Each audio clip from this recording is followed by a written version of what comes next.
Bram awoke, aware not of his situation, but of his burning desire for revenge.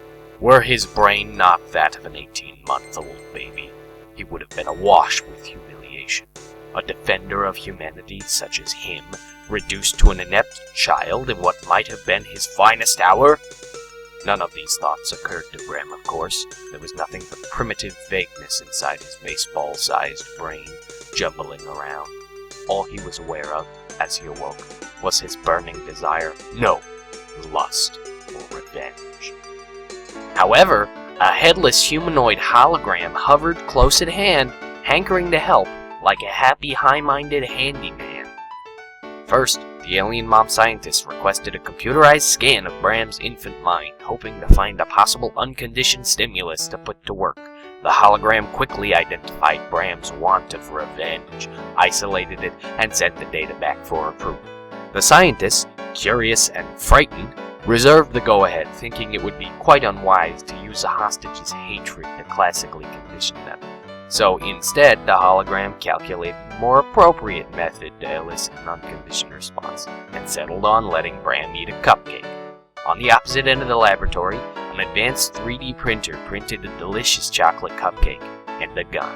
A mechanical arm carried both across the room to the examination table. Sure enough, as the cupcake was dropped into Bram's mouth, he smiled. That was more than enough evidence to continue, so they quickly had the neutral stimulus, the gun, placed in his right hand. This time, as they fed Bram a cupcake and he smiled, they also had him fire the gun. The pastry-induced smile lingered on his face as he shot at the impenetrable ceiling.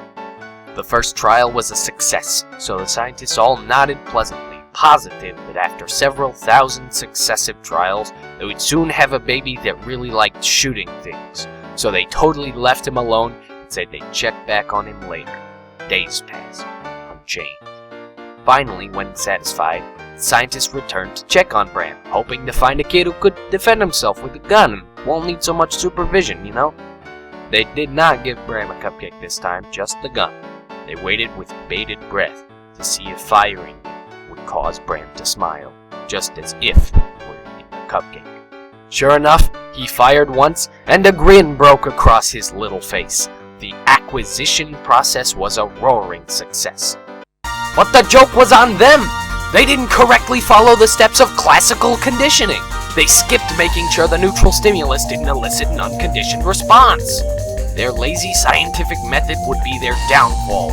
It turned out that Bram loved guns the whole time anyway. You can take the age out of an agent, but you can't take his weapons training. Bram's baby mind now had both the vengeful drive and the capability to take back everything that had been taken from him. Everything he could still feel at night.